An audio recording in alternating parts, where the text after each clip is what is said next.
Zimski nogometni premor, kot imenujemo obdobje brez ligaških tekem, je seveda vse prej kot odmor. Potekajo številne aktivnosti, ki se sestavljajo v mozaiku voda v nogometno pomlad. Nekaj je tudi novosti, ki so usmerjene v razvoj mladih igralcev, in to je bila tudi glavna tema novinarske konference, na kateri so bile predstavljene. Z njimi si želimo predvsem doseči to, da nogomet postane še boljši na vseh področjih, ki jih izvajamo. Seveda vemo, da to ne gre tako preprosto, predvsem pa ne hitro, vendar s temi ukrepi, za katere mislimo, da so pravi in s pravo komunikacijo, verjamemo, da nam bo to tudi uspelo. Na to temo je potekala strokovna debata, razprava že vse od pričetka prvenstva. Glavna sprememba je, da bodo morali klubi prve lige od prihodnje sezone naprej za posamezno tekmo v ekipo vključiti vsaj 10 doma vzgojenih igralcev, v drugi ligi 12. V začetni 11-terici bo moral biti v prvi ligi vsaj en igralec, ki ima pravico nastopa za izbrano vrsto do 21 let, v drugi ligi 2. Obenem so lahko v prvoligaški ekipi največ 4 igralci brez slovenskega ali državljanstva Evropske unije, v drugi ligi pa 2.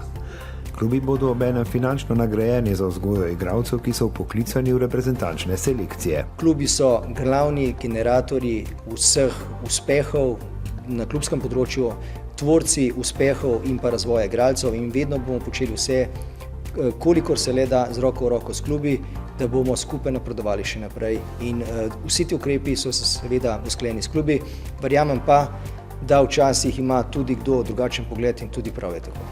Bi pa izrazil eno veliko podporo in tudi seveda zahvalo slovenskim klubom, slovenskim trenerjem, ki res dobro delajo z mladimi nogometaši. Dobro se dela v Sloveniji, na dobri poti smo v 17, v 19, v 21, na koncu tudi reprezentanca. Strokovna služba Nogometne zveze Slovenije je opravila analizo, ki potrjuje, da klubi, ki imajo v članskih ekipah večje število doma vzgojenih igralcev, praviloma prispevajo tudi več reprezentantov. Jaz verjamem, da ne bomo zaspali na temu, kar smo naredili v prejšnjem letu, da bomo težili k temu, da bo še več mlajših fantov igrali, da dobivali priložnosti. Kar je vsestranska naložba, ki lahko obrodi bogate sadove, če uporabimo prispodobo. Sigurno, da kakšen posameznik tukaj lahko izstopa, naredi dober prestop v kakšen večji klub.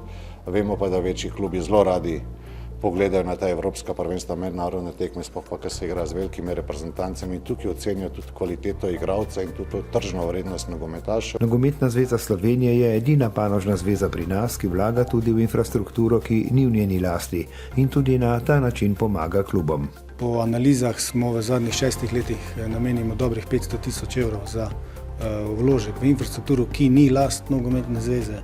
Hkrati pa je tu še ostali projekti, kjer pomagamo. Eden največjih je seveda UEFA Hat-Trick, kjer v obdobju leta 2022-2028 namenimo 6 milijonov evrov. Namenjeni so prenovam stadionov, postavitvi razsvetljave, izboljšanju garderob ter gradnji igrišč z umetno travo.